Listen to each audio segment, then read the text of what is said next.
G'day, and welcome back to another episode of The Experience. By now, I hope you know that it's your boy behind the mic, the captain of the ship, Bradley J. Driver. You can call me Brad. And I'm here today with a local man. We love the Gong locals, or at least the Gong listeners and viewers do anyways. And I'm sure that all of you, whether you're in Australia, have had some German fans reach out this morning saying they're listening to the podcast, which is great because there was some German dialogue in those messages. Wherever you're from, you're going to love this guy because whatever you do in your life and whatever your way of earning a crust is in Australia, that's what we call making a living. You can deal with some business knowledge. Some business knowledge will help you in your life no matter what you do or where you're from. And this man today, let me tell you, he's not a businessman, he's a businessman. Because he's doing it all. We're talking coaching, he's taken a family business in Haworth Guitars, which is known and loved by so many people here in the Illawarra, and he's created an online monster. I believe it was a music industry award where he was one of the top 100 music businesses retailing online in 2020 or 2019, maybe one of those years. Mm-hmm. He's an author of a book called Retail Domination, your 7-step guide to thrive and survive in the world of Amazon, Google, and the online giants, which we're going to talk a whole lot about here today.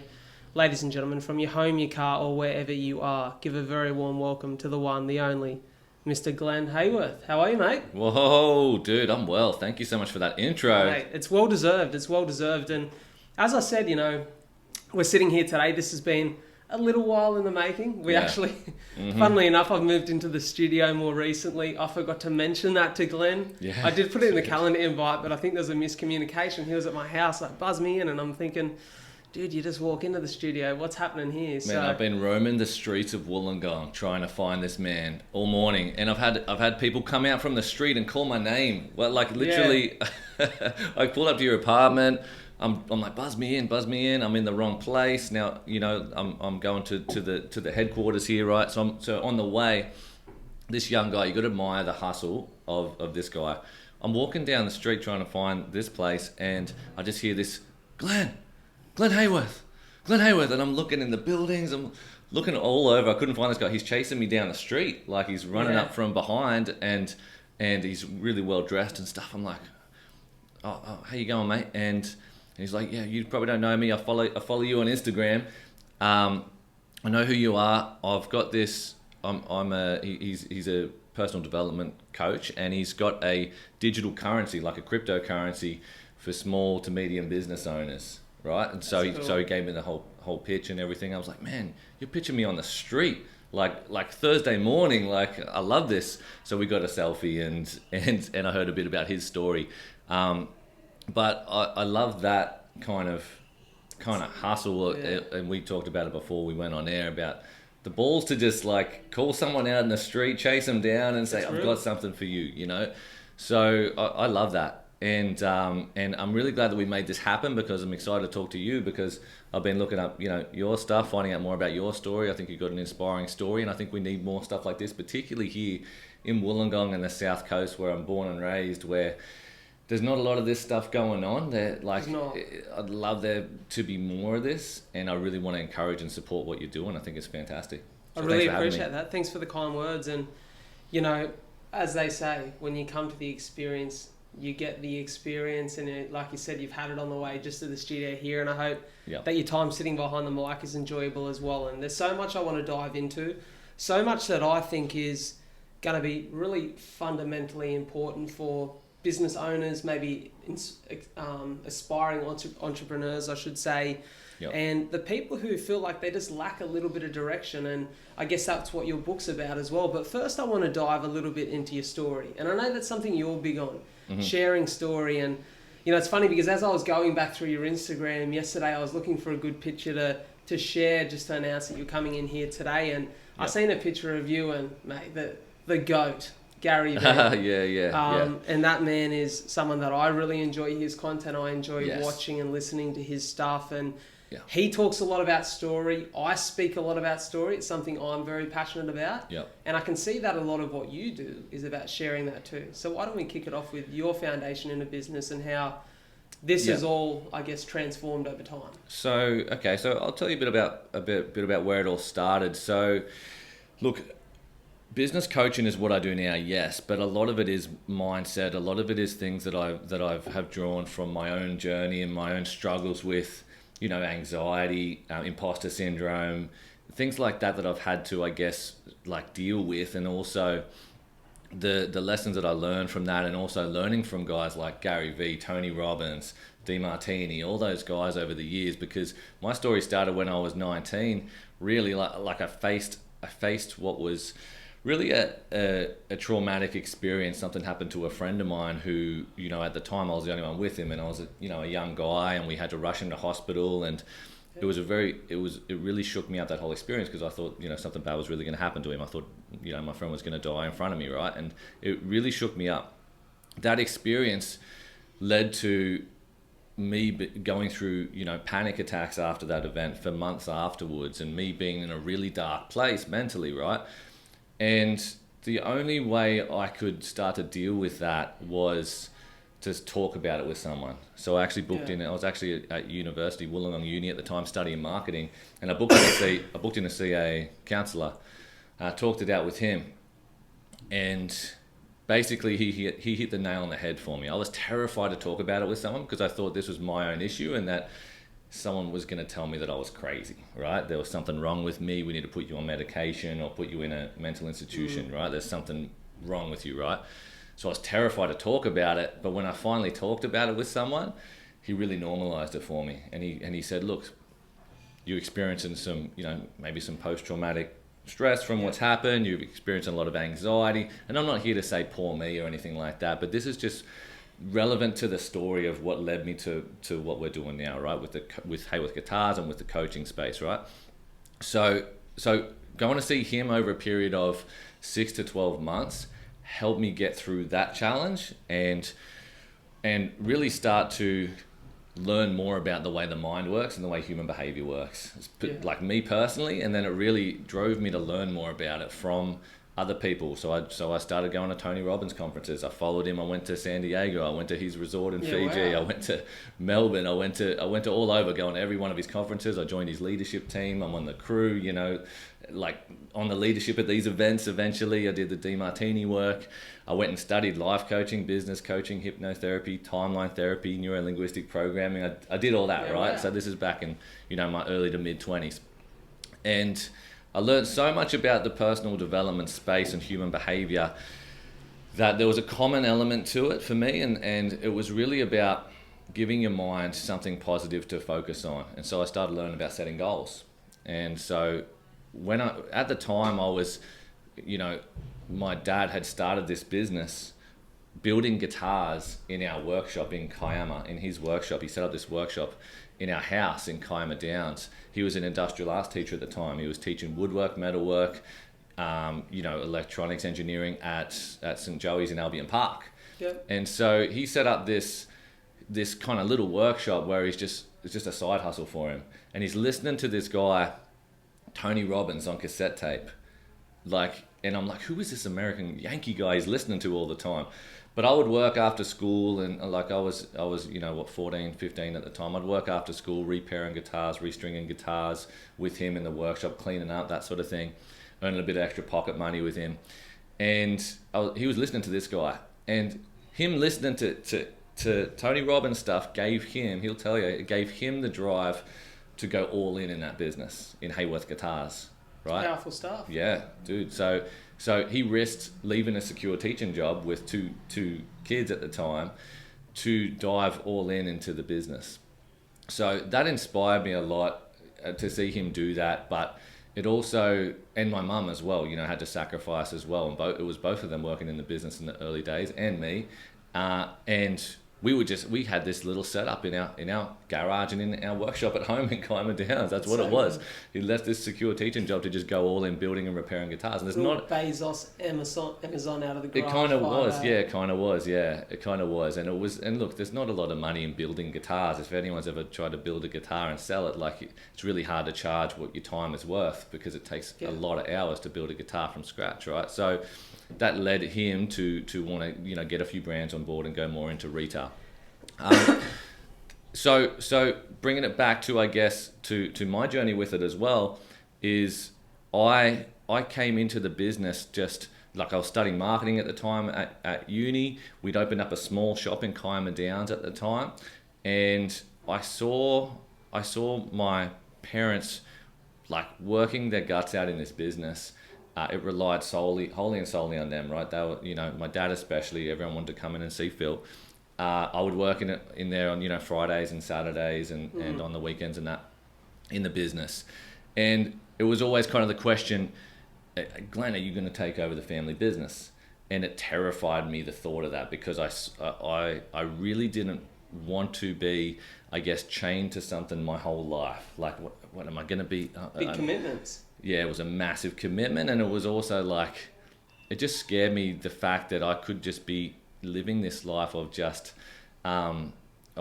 coming to this shop front every single day for the rest of my life, and it just scared me, right? So that's why I went to uni, and that's why I studied marketing, and I didn't really know what I wanted to do. But then I started learning on this personal development journey that I was going on, bringing it back to that. I started learning about goal setting, and I started to learn more about business, and it really started to excite me, the opportunities that were there in this business to really not just run a business, but to grow a business. Yep. And that really excited me, because growth is one of my, I think, biggest drivers, is just to grow, right? Like, grow personally, grow the business, grow in all areas. So it really excited me. So I started setting goals. And so we went to launch, to launch our Albion Park store, right? In 2007, I think it was.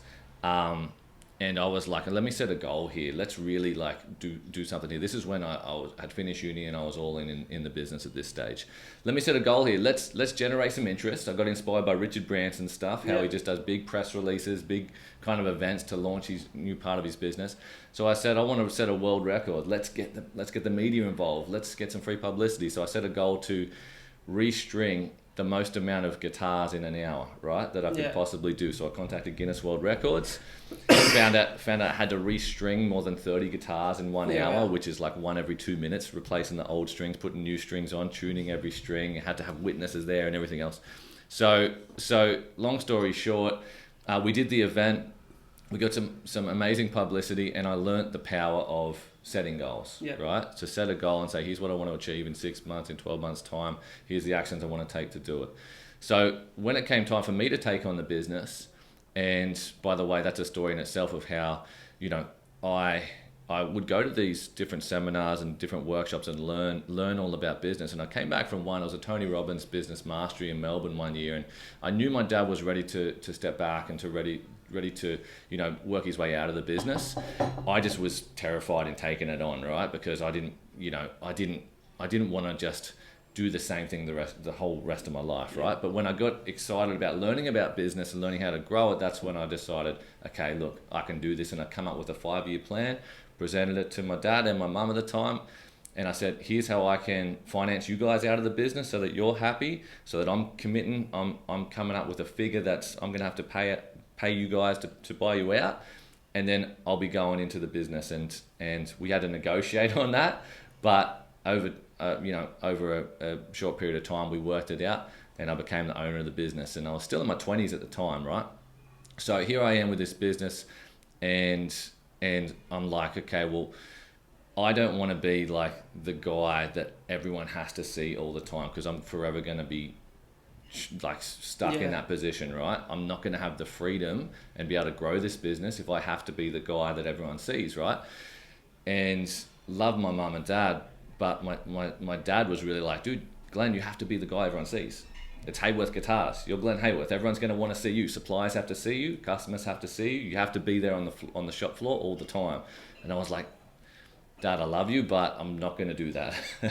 I can't do that. I can't grow the business and work on things like social media, pushing online, building a new website and all that by doing that. So that's where I set up some systems. I put a manager in place of our current store at the time. We set up a leadership team. We started to build some marketing assets around our social media, starting to build our audience on Facebook at the time. This is even before Instagram. Building our website, generating traffic to it, playing all the marketing games, and and just taken action in that space, so I could step back from the day to day and work on the business rather than in it. And then I launched a new store, which was Wollongong, and that's when I decided, okay, let's set another goal here. Let's go for another world record. Let's get the Make-A-Wish Foundation involved. And I decided to try and break the world record for playing ukulele for the longest amount of time, which was 24 hours. I had to beat 24 hours. So I had to assemble a team. I got Make-A-Wish Foundation involved. I got people to sponsor me. We raised $10,000 for Make-A-Wish. We launched the new store. I played ukulele for 25 hours straight all through the night. And we got musicians to come in and to jam along with it as well. So, and then from there, I launched Hayworth Music School, which started with just me playing guitar in the afternoons, teaching students. And now we've grown it to, there's like 25 teachers across 2 locations and about 400 students now in the music school. And then from there, I have launched Resolve Business Coaching, which is basically taking the challenges, the lessons, because boy, we face some challenges too. Like that new store in Wollongong that I launched, I completely underestimated the amount of cash that would take to stock a full store, to fit it out, to staff it and everything else. So I've experienced some major cash flow issues from that and had to learn from that and had to set up, forecasting, budgeting and everything else in place with our ordering and moving forward from that. But basically what I've done is now I've started business coaching, which is taking all the lessons that I've learned and packaged it up into a framework, which is now my 7-step formula, so that any business owner, whether you're starting in business, whether you've already running a business and you're having challenges, or if you're having some wins and you just want to take it to the next level, the 7 different areas is my own formula that I use to coach people to that next level. So that's why I wrote the book, Retail Domination. The workbook that I use with my one-on-one clients and with workshops that I run follows the 7-step formula as well. And that's really like my framework behind the business coaching. So, dude, I'm sorry to talk for so long, but I love it. That's kind of my story in a nutshell. The experience isn't about me, it's about you, it's about the guests that come through the show, and I'm no business expert, you are, so I'd love to hear that. And I'd love to hear the foundation of, I guess, great success and what it takes. And one of the things I really picked up there is you spoke about the anxiety that you faced and those panic attacks based off that traumatic experience you had, bit of post-traumatic stress. And I think it's something really important to touch on, because that's something that I can imagine a lot of early stage business owners or even mature business owners are experiencing. But for you to have all these experiences, to move into a family business, to have to, I think even a massive challenge is to go, like you said, look, mum and dad, I love you, and this is the way that you've run the family business, but now that I'm taking the reins, this is the way that I'm going to run it. For a lot of people, that's a hard conversation to have. So you've done so much within that first part of your story that has really been the foundation for some real wisdom in these coaching sessions, which is important. It's empathy. Yeah, cheers, man. That was hard to do. Like, my dad and I have never really had many arguments growing up. It was more like I'd just listen to what he said, and I was always, taking on his advice. But then it came to a point where I wanted to do things a little bit differently, and the business would not have got to where it was without him and it needed him and his just raw hard work ethic, and my mum too. Like, they're incredibly hard workers.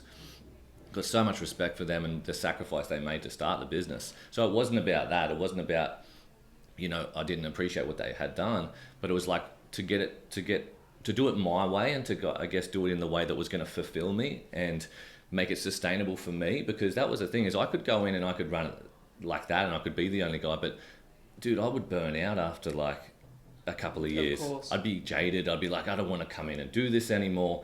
So what I've focused on was setting it up in a way that I could do it sustainably over a long period of time. And now we've been able to grow in a market, by the way, in Australia, music stores haven't been doing so well over the last 10 years. I can imagine. I don't think there's many retail stores at the moment that are doing that well. Like, it's tough, man. It is tough, because that transition into online, I guess you really needed to transition into online, and you really have to be on there with social media. Like Instagram for us, it's a major source of traffic, and Facebook. Instagram now, we've got 90,000 followers. I've worked super hard to build that up, and that's a huge source of traffic to our website.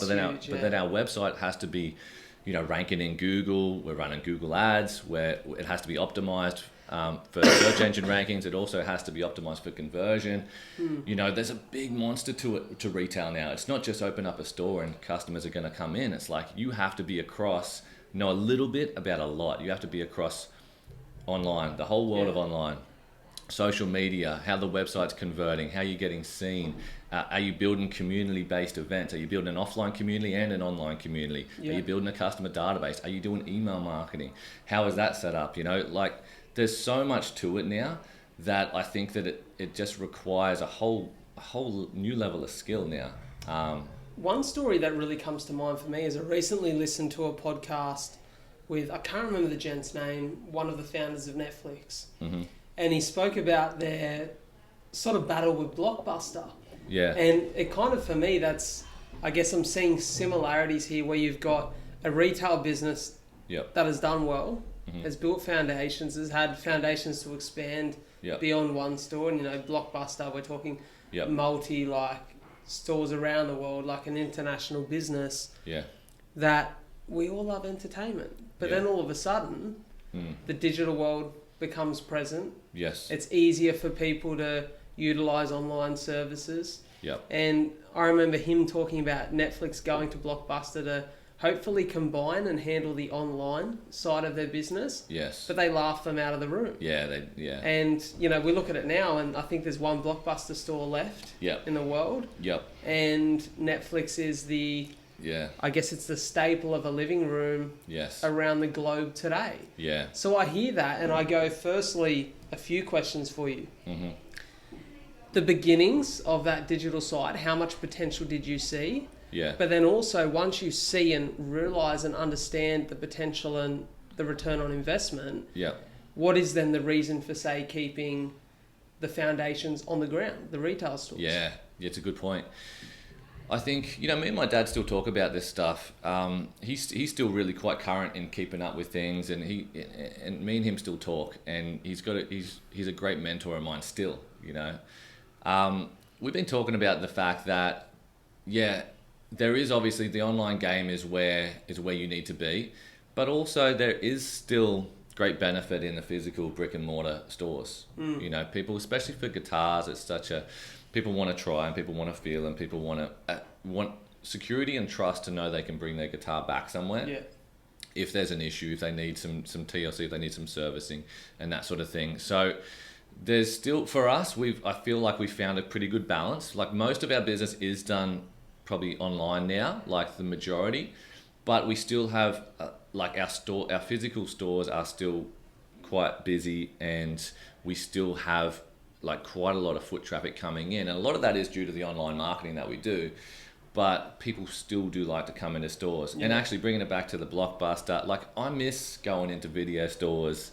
You do. I miss it, man. I miss going in, having to talk to the people there. What's the latest release? Have you seen this? And the rush of getting your movie back before you got to pay a late fee. That's exciting. Yes. When your week's been a little bit mundane. It is, man. It is oh shit. It's 10. Yeah. The movie's finished. It's 10:30, 11 o'clock at night, and I'm gonna race it back in before we get late fees.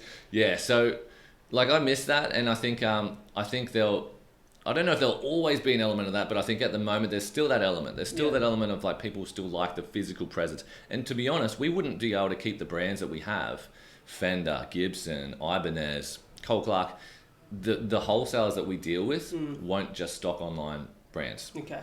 Online businesses. They want to see a presence represented. They want to have a place that people can bring their guitar back to. So for our business model, we really have to still have physical stores. And so I think there's a balance of both there, where both is really needed. And not to say that you can't just make one or the other just work too. But for us in my industry, it's definitely a balance of both. Yeah. Yeah, for sure. And you said that you've built a great online following. As far as your social media goes, I heard you speak about, I think it was in Marjay Saba's podcast. I listened to you guys have a chat. Yeah. Yes. And you spoke about how you identified your social media as a niche. Yeah. You decided to specifically promote the guitar side of the business because whilst it's called Haworth Guitars, you sell numerous musical instruments, from drums, keyboards, pianos, and so on. But you found that that wasn't doing the job for the social growth. Yes. What was being the go-to guitar page on Instagram. Yeah, you got to find your niche, I think, particularly with social media, particularly with Instagram. It's one in the niches. Yeah. So for me, what I definitely learned in the early days was, rather than posting all types of musical instruments on Instagram and really speaking to no one, like if you try and market to everyone, you end up speaking to no one, right? Yeah. We really weren't speaking to anyone. If you were a guitarist back then and you landed on our Instagram profile and you saw maybe a few guitars, but then there were some drums, there were some keys, there was some banjos, there was some whatever, all sorts of musical instruments, you wouldn't really feel a strong connection. But now, because I guess I realized that, and I tailored all of our marketing and all of our posts and all of our promotion to just guitars, which is really, it's really our niche. It's really our strength. The business was founded by a luthier, by a guitar maker. It's really our strength. We know guitars back to front. We know them so well. And so when I tailored all of our marketing and all of our posts towards just guitar content, when I really understood, which is step one in my framework, by the way, which is understand your target market and come up with a compelling offer. When we really start to understand our target market, that's when we really started to grow our following. Because now you look at our feed and it's nothing but guitars. Yeah, it's something I've noticed in my little bit of research before the show is it just feels like, and for me personally, I appreciate that as someone who isn't, like I said, I played guitar when I was 11 or 12 and, you know, was pretty fucking dang good at Smoke on the Water. Yes. But aside from that, there wasn't much. But as someone who appreciates now in a world that is dominated by social media, there is so much content out there. I love that I can go to certain people's profiles and know exactly what I'm getting. Yeah. And they're the profiles I really enjoy following that. Yes. You know, if I want to go and listen to some MMA content, I'm going straight to, shout out to my boys, the Couch Critics MMA podcast out of Shell Harbour. Yes. Brendan Schaub or Joe Rogan. Yeah. Or if I'm going to go get a bit of business advice, I'm going to Glenn Hayworth's page, I'm going to Gary V's page, or you know, Mark Burish. You know what you're getting when you're going onto these pages. Yes. And I think that's an important thing that even I, as someone who's trying to build this and build my business now and understand what my niche is and who my audience is, I was probably a little bit far and wide to begin with. Yeah. And it's fine to do that, because I think you have to do that because you've got to test, right? Like when you start, you've got to test. I started out doing life coaching. Like I was doing some life coaching, I was doing some business coaching, I didn't really find my niche in the coaching space for a while too. So I think you do have to test. You've got to go a bit broader to start with, and that's fine.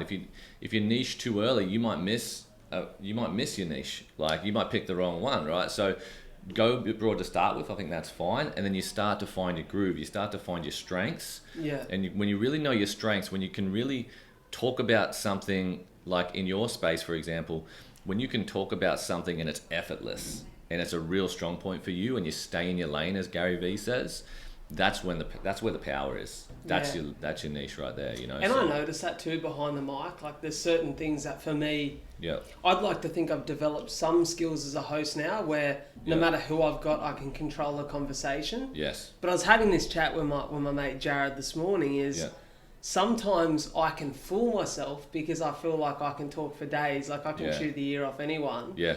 I can fool myself into thinking something was a good conversation. Yes. Because I know I can take the reins when it needs to be taken. Yes. But to sit here and listen to you, and I feel like we can flow easy because I'm genuinely interested in, okay, how do I build my business? I'm sitting here, I'm learning as we're speaking, something I'm interested in. Yes. And I completely agree with you. I think finding a niche is so important.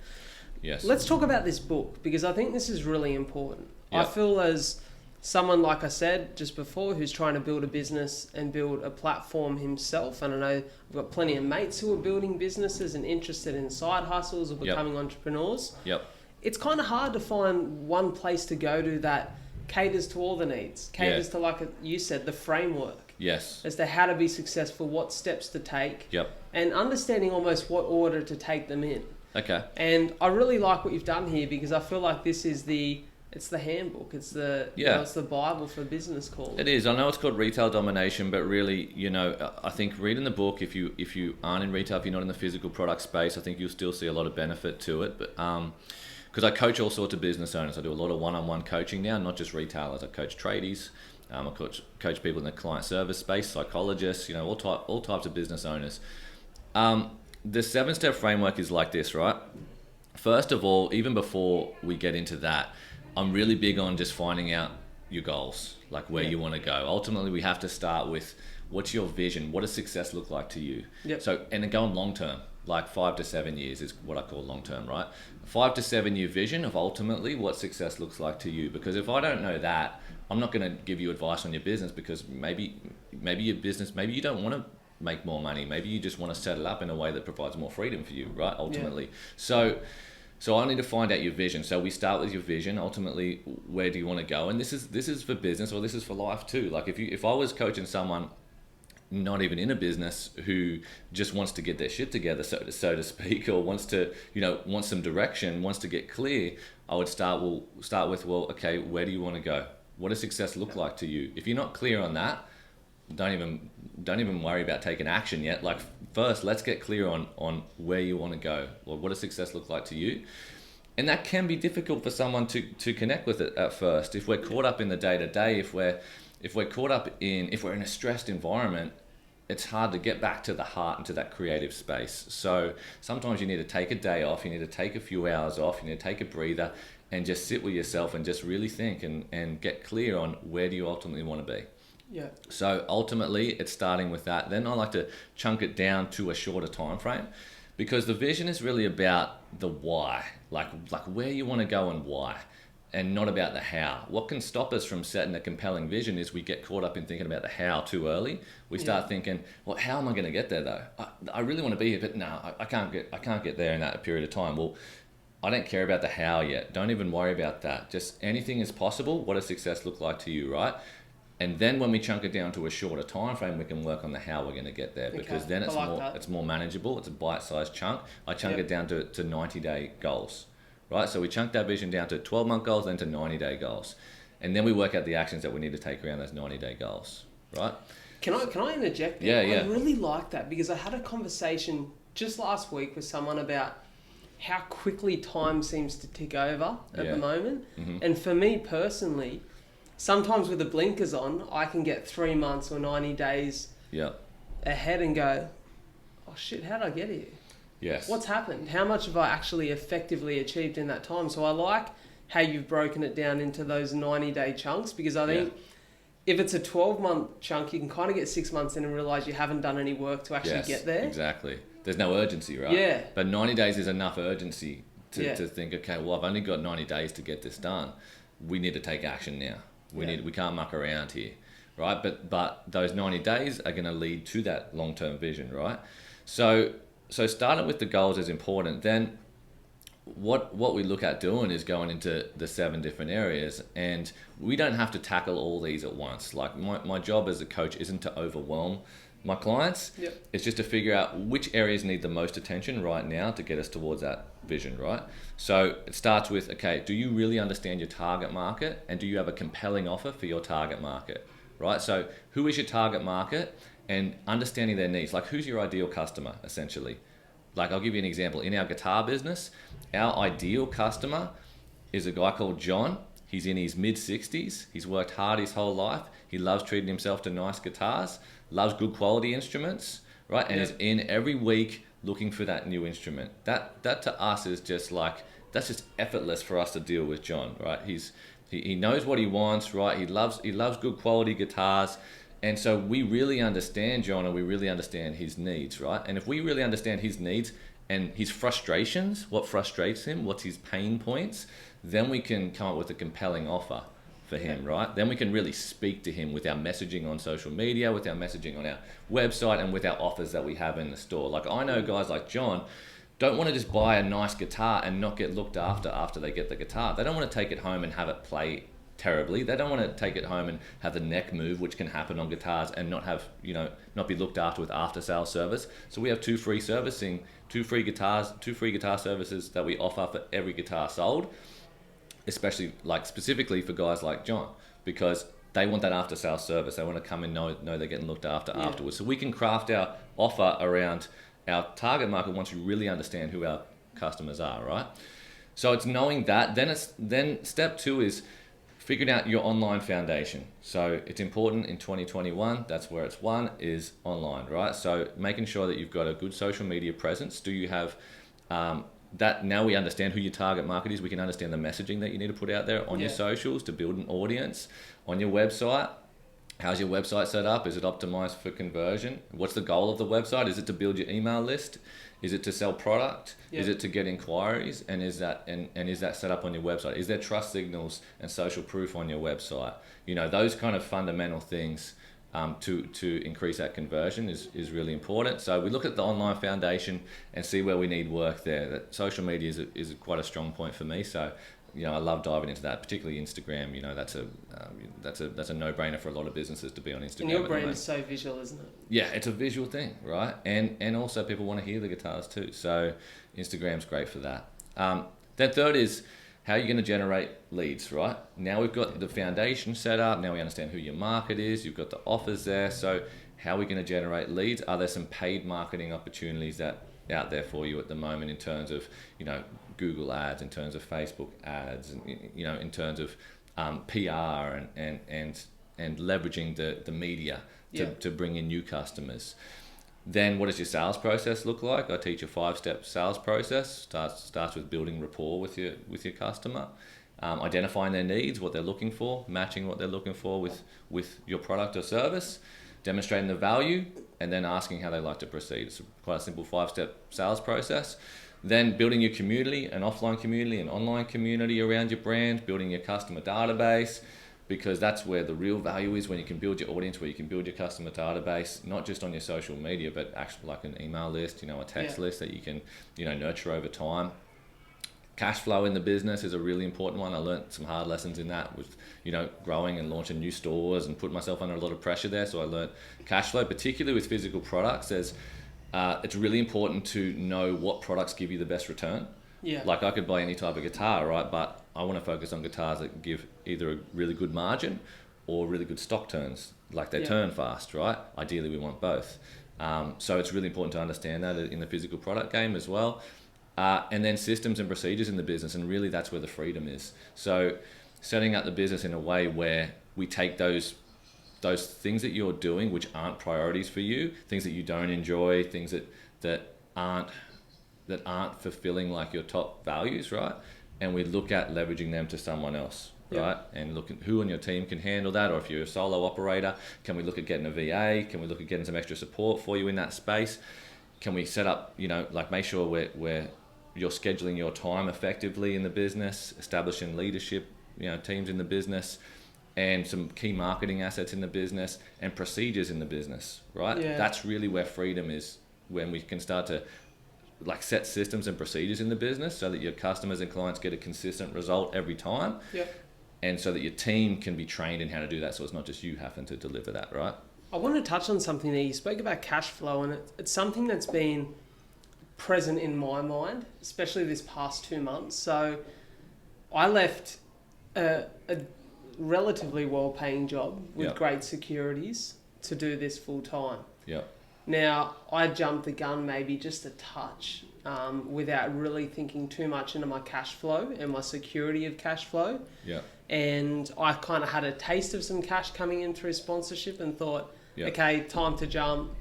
Probably wasn't secure enough, and I learned those lessons with some harder financial struggles at the beginning of this year. Yes. That I really had to double down, lock in, and take complete ownership of myself. Yes. And I didn't want to...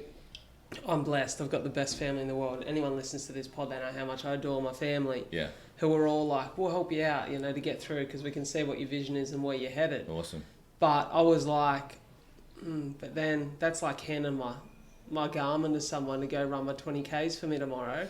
Yeah. Just so it looks good or it looks healthy on Strava. Mm-hmm. You know, that money in the bank account, how much does it actually do for my self-awareness and my ownership? Yes. That this is a problem I need to solve and only I can solve. Yes. So I guess respectfully neglected that help and turned it away because I had to lock down and go into my zone myself. And one thing I've started to learn more about is the importance of that cash flow. And whilst cash and money isn't my North Star anymore, it's not what drives me, it's not what I'm working towards. Yeah. It definitely affords you certain freedoms that I think are necessary and Yeah. and quite healthy in life, but it also affords you the opportunity to grow as a business. It does, man. 100%. Because I feel like I sit there and I absorb all this information. You know, I can read everything that you have to say on marketing and growing a social audience, but Yeah. if you don't have money to Yeah. push and build that audience and Yeah. spend on those ads, Yes. there is a limited growth Yeah. that can happen. That's right. So how important is, and what I'm getting at here is how important is spend in marketing as opposed to just organic? Yeah, look, I think a lot of that too comes back to your niche and to your target market, and starting with, okay, look, you're passionate about this, and when you find your niche, it is important to find what you're passionate about and follow your strengths, but it's also important to balance that out with, okay, is there a need for this in the market? What's the need for this in the market? Like, if I had the opportunity to go into life coaching, right? Yeah. Or business coaching. I'm confident in either, right? Like, but there's more of a need in the market for business coaching right now. Yeah. And that wasn't the sole driver for it, but that's something to consider. Like, Yeah, where's the need in the market? So yes, follow your passions and what you're passionate about in business and where your strengths are, but also equate it to where's the need for it in the market. Can you actually make money from this? Because as you said, that's the lifeblood of any business, is the cash flow, right? So when you talked about it, the paid marketing, Yeah. Usually when I sit down with my clients one-on-one, the first thing I do is not even enter that paid marketing conversation. We look at, first of all, are you optimizing your business right now with the current customers that you have? Yeah. Because that's where the low-hanging fruit often is. I didn't talk about like in the 7 steps yet, but it's actually, even before I dive into that, we look at optimizing your business in terms of your current customer base, in terms of the prices that you charge, and if there's areas where you can add more value and then charge more for that product or service, Yep. like bulk deals, or add more value to the service that you offer. Looking at the customer journey and the frequency of how often your customers and clients are coming to see you, Yep. and how and what the average is on that, and if there's an opportunity to increase that. Like, a customer comes into your store, for example, 4 times a year. How do we get them coming in 5 times a year? How do we increase that? Or a client sees you every so often, how do we increase that? Yeah. Right? And then how do we look at getting referrals too, from your customer base? So I really, before we even enter the paid marketing conversation, I really look at making sure we're organically doing the best we can with that business, first of all, because that's where a lot of the time the low-hanging fruit is, and a lot of the time we kind of neglect that space. We think I need to get more customers. You get comfortable with what you've got. Yeah, exactly.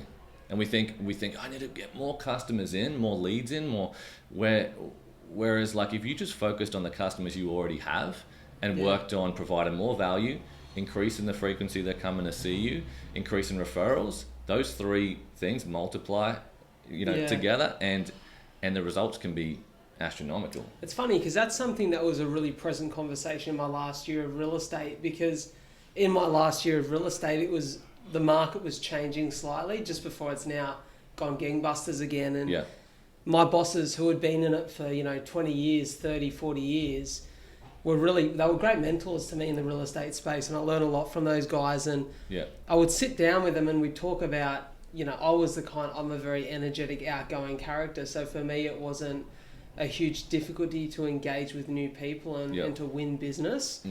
But they constantly reminded me about the importance of, in a tougher market where listings don't fly off the shelf as fast, you've really got to appreciate the clients that you have and nurture them too. Because it's easy to go, well, I've already got that listing and I'll go and search for the next one. But if you don't service that piece of business and that client, that customer, then all of a sudden they fall off and you've got one less, and you're searching for a few more that maybe you haven't found. Yeah, exactly. Yeah, so I really like that. There's something I want to ask you, and one of the things that I feel is probably a major question and a major, I guess, pain point for a lot of people who are sitting there with hopes to begin a business. They haven't started yet. They haven't taken that step. Is we know through COVID, I think everyone learned that the secure job they had maybe isn't as secure as they thought, right? So it inspired moves to create their own security and build their own world. But for a lot of people, there may be a passion for business or a passion to test that entrepreneurial intrigue. And they just don't know where to start. And you sort of spoke before about finding passions, but Do you have some advice for the aspiring entrepreneur or business owner who doesn't really know what that should look like? You spoke about finding something that has a bit of market demand, Yes. and there's opportunity for. How do you think, what are some good steps about going about finding that? Yeah, okay. So what I would say is a lot of the time when I've worked with people who are starting out, sometimes they want to go so big so early. And, one of my clients was started out, wanted to start a e-commerce business and wanted to go straight to the US market. And this is before even talking to, his own network here, his own contacts, his own network, where the best opportunity is right here. So I would say yes. Okay, so find something that that you got the passion for, that you enjoy. Do some market research. Do some research on it. Find out, is there a need for it in the market? Like, what's the opportunity? What's the return that you can potentially look at in this space?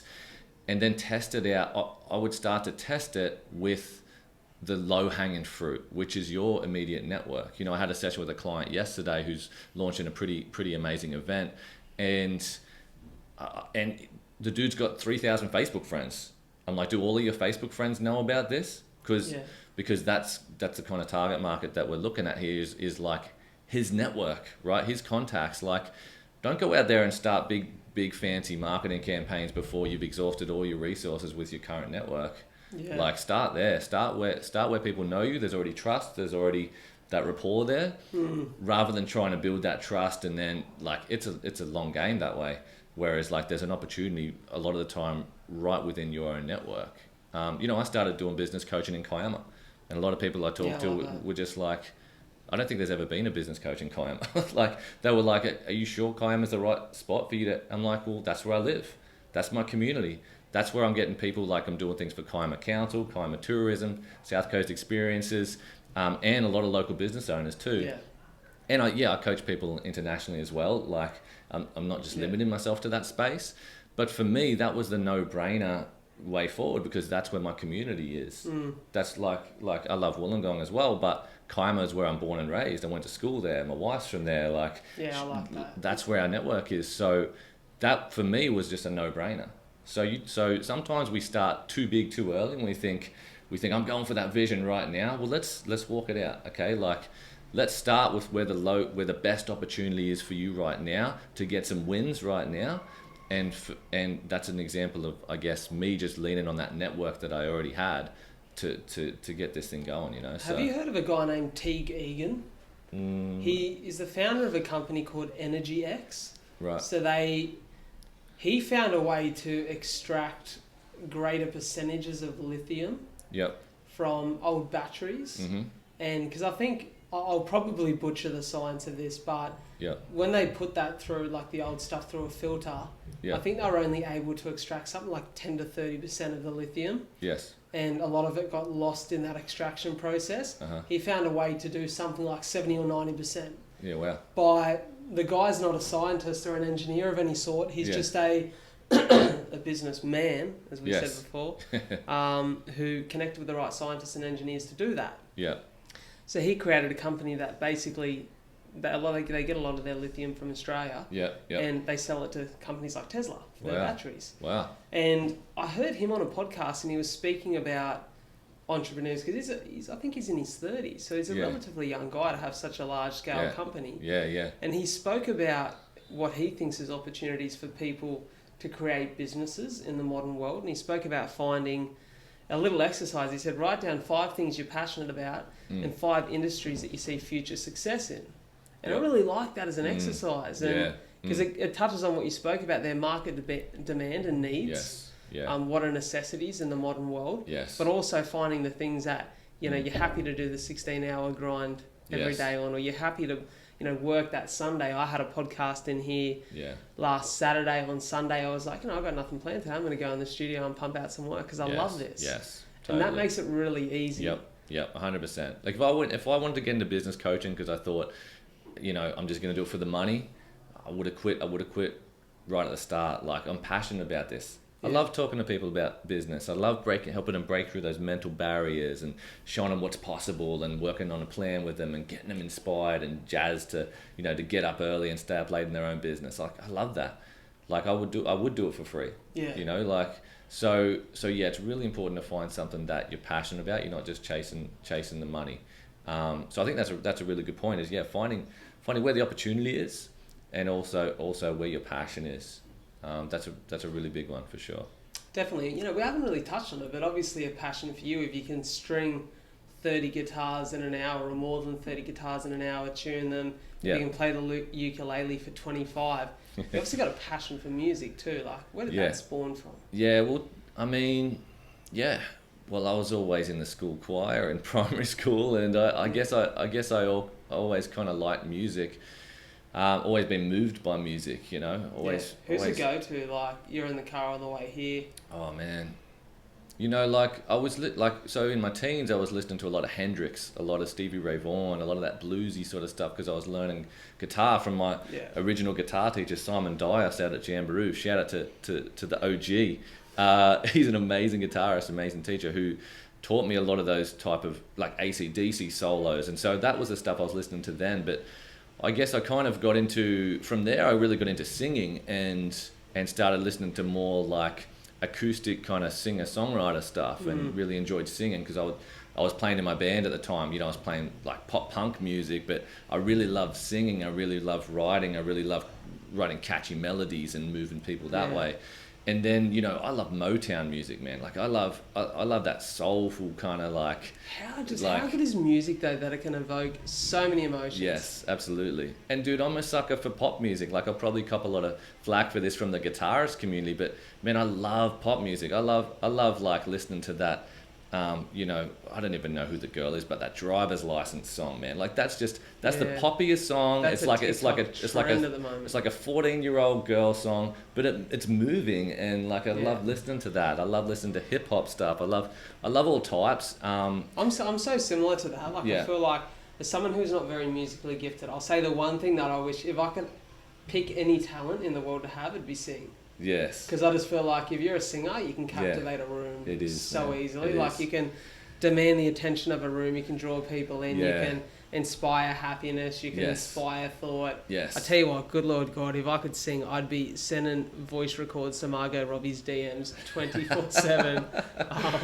I just feel like it's such a good skill to have. It is, man, it is. And that was a passion of mine to really learn singing, so I went and did singing lessons for a long period of time. I practiced in my car, like doing vocal exercises, and I wouldn't call myself an amazing singer, but it was a skill that I learned to be able to play in my band, to be able to tour and to be able to do that. And I've done quite a few performances at weddings and things like that where it's just the acoustic guitar, and I don't do a lot of that these days, but that was also what I used to do at high schools, is going into schools and kind of building a connection with students when I would do resilience talks, is bring the guitar and sing some songs, so it can be a great way to connect with people, but that's also an area where, it's important, I think, too, to understand who your target market is or who your niche is, because you could be in a room with people and start playing some stuff where you love the song, where you love how it sounds, but that's not what the room wants to hear too. So it's understanding, like I love, like if I was in that environment, I'd be finding out what's their jam, what type of music do they like, and maybe getting a few ideas, and then you can really get the room going. Then you can really hit, like build that great vibe in the room when you're playing the tunes that they love.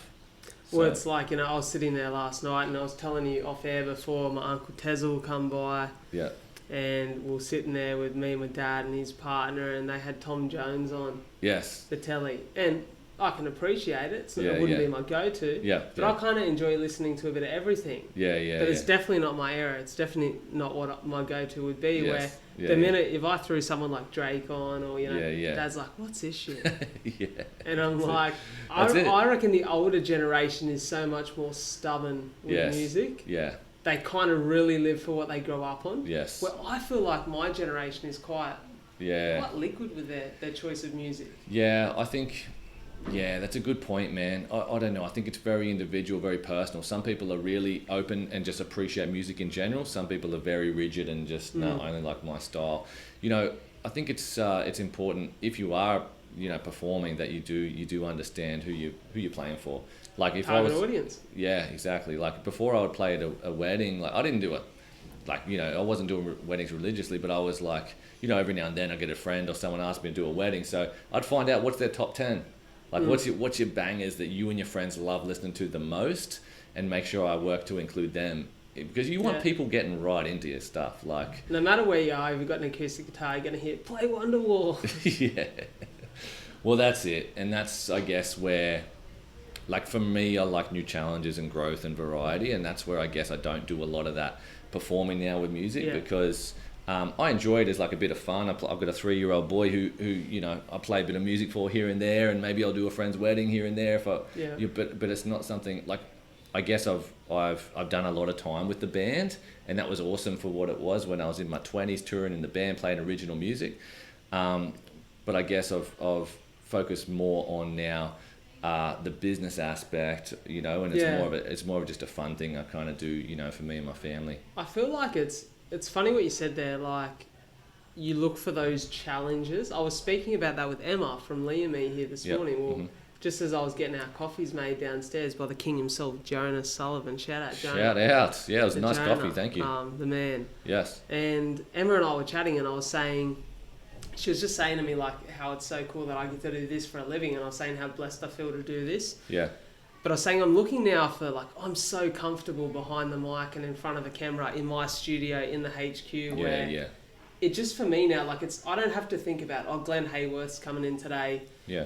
Pump yourself up or get ready, or there's this huge shot of adrenaline or fear, or like, I don't have to confront that. So I'm really looking now for those opportunities where one of my goals for 2021 was to stand on a stage 5 times, and I don't know what that stage looks like or where it is, whether it's in a school, whether it's in a business or whatnot, and share my story in front of a group of people. It's something I've been comfortable doing in the past. There's time auctioneer, a few competitions there, but it's something I want to challenge myself a little bit more to face those fears and that little bit of adrenaline that gets built up in the body when you're about to walk in front of a live audience and be vulnerable about your story. Yes. Well, that's what I was excited about coming here to talk about, is because this is a great change up in my day where, I do a lot of one-on-one sessions, and I'm meeting with my key Haworth guys and that sort of thing. And this is a good change up for me to get me, connecting again to my story and the challenges and that sort of thing.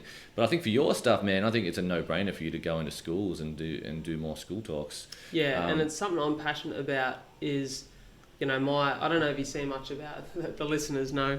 If you don't know by now, you've just been living under a rock. That I ran a marathon last year for Cystic Fibrosis Australia, and so I was born with cystic fibrosis. I've been incredibly blessed that my parents put in many hours of hard work as a child, that I had the strength of my sister as like a best friend beside me, that I had very good health with cystic fibrosis. So I watched the world around me sick, in hospital, unwell, unable to do half of what I was, and it was because my parents built that foundation for me. But I had to take those reins eventually and go on with life and continue to be healthy and be well. And I had some challenges in the last few years, which sort of led up to a bleed in the lungs in July last year. And that inspired me to go, well, can I go from a hospital bed in July to a marathon finish line in December? We created our event. We raised $56,000 for the foundation last year. Amazing. We're hoping to raise $100,000 in October this year. And for me, what I'm getting at is just like that. I don't even know what I'm getting at. I'm kind of forgetting. I just got passionate. Well, we're talking about schools, man. Schools, like that and story. For me, it's about inspiring kids. Like there's surely a kid in a hospital bed right now that maybe isn't as blessed as I was to have parents who are so switched on about it, who are so proactive about it, or maybe who's just had a few, regardless of how amazing his parents or her parents are, have just not struck luck as often as I did with cystic fibrosis, and sitting there a little bit deflated thinking, what can I achieve? And I tell you now, the best feeling in the world is we done a Win News story locally last year. My good mate James Wilson, reporter at Win News, done a story with me, and they posted it on their Facebook, and I I had a bunch of amazing, like really supportive, beautiful comments, but there was this Yes. one lady in particular who stuck out to me. Yeah. And she said, I've got 2 kids with cystic fibrosis. They're 5 and 7 or 7 and 9, something, Yes. young kids. Yeah. And she said, now I feel like I can plan for the future. Beautiful. And I was like, for me, that's it. Yeah, man. Like, if I can, in some way, shape or form, Yep. be that vehicle of positivity for someone, or that message Yes. that inspires someone to know that their life's more than Yes. the confines of a hospital room, Yes. then that's what this is about. Yeah. So that's why I want to be in schools, because kids are so impressionable. Well, that's a no-brainer for you, I think, to do that. And I'll tell you, I guess, how I feel like where the opportunity is there. Just sorry, I can't help it, but Go think for it. about this I love it. being the coach, I guess. So one thing that I've worked on hard is building a framework and a formula, right? So I want to know, like, what was the steps that you took to get yourself from A to B, like from that experience to that major challenge to where you are now. And when I used to speak a lot in schools, and I still speak, sometimes in schools. I've done Kiama High a couple of times this year, late last year, where like telling the story, telling the challenge, and I would tell my challenges with anxiety and how I saw the counsellor, and then then learned about setting goals, and then I would talk about the lessons from that and the framework from that. So so your framework, I think, would be ideal for schools, and telling the story, because the story is where we get the connection, where kids will be listening to that challenge that you faced, and if you go deep into the feelings and the emotions that you're going through in that state, that connection is just going to be unreal, because they may not have cystic fibrosis, but they'll be going through their own battles. Everyone faces their own demons, Everyone's their got own their challenges, demons, right? yeah. But what were your lessons to getting from A to B? Like what was the decisions that you had to make, and what was the actions that you had to take to get you from there? And I think that kind of framework formula going into schools would just be so powerful.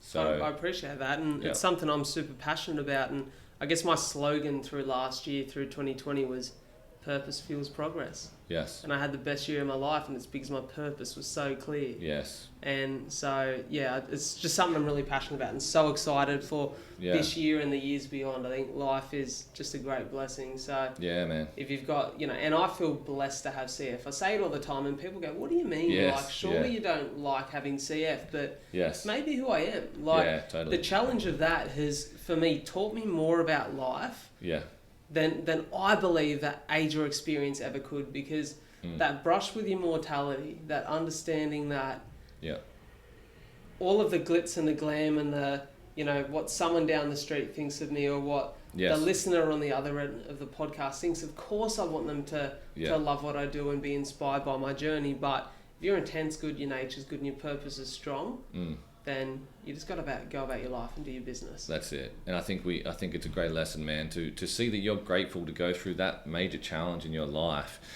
to not want to change your life, to just say, no, this is me, this made me who I am. That's a really powerful message, because I think that a lot of the time, particularly young people, think, I wish I had someone else's life. I wish I had that person's life who was the celebrity, or the Kim Kardashians right? of the Like, world. I wish I had that, right? But there's people have their own strengths, and everyone has their own individual strengths and their own individual purpose and gift to bring to the world. So it's about embracing that. It's about embracing that different story that you have, that they have, right? Embracing that, because that's their own unique gift. Like the difference that separates them from everyone else is often seen as kind of a bad thing when you want to get the expectations of your peers and trying to fit in that environment. But that's actually your biggest strength. Like your own story, your own challenge, your own struggle, your own, that's your own strength, right? Like, and that's your gift that you can bring to the world, right? That's something that no one else has. So your story that you have is your own gift that you can bring to the world, right? And I love that you, that's why I was excited to come here and to talk to you, because I know that you're all about that gratitude and all about that perspective, and it's awesome, man. I think that's why you need to be telling this story, and that's why you need to be getting out there to more people. And I think schools is a great avenue as well, as like telling your story. So many people are going to keep resonating with that and inspire them on their journey to embrace their own story and their own challenges, their own struggles, and paint a compelling future for them. So Well, Awesome, man. Mr. Glenn Hayworth, your story definitely inspires me, and it's a privilege to have you here on the experience. It's a privilege to hear it, to share it with the listeners, the viewers, everyone at home, that I believe will get a lot of takeaways out of this, as I have. There's so many things that I've learned today, and go get the book. Yeah. I want to make sure people can connect with you. Yes. So where's the best places to do that? probably also? just jump on my Instagram. It's Glenn Hayworth, Haworth. I know it sounds like there's a Y in there, but there's not. Glenn with 2 N's, Hayworth _coach. Find me on Instagram, shoot me a DM. Love to hear from you if you want to connect, have a chat. Or if you're just interested in what you heard today and you want to follow some more of my stuff, what I talk about, and the business marketing mindset tips that I have, follow my stuff. The book? Yeah, and the book, Amazon. If you're in Australia listening, amazon.com.au.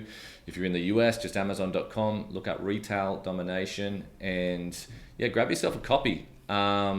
Or reach out to me and my team, and I can get a copy to you. So, thanks for having me on, man. Really appreciate it. Absolute pleasure. One of the massive takeaways there is embrace your gift and don't be afraid to share it with the world.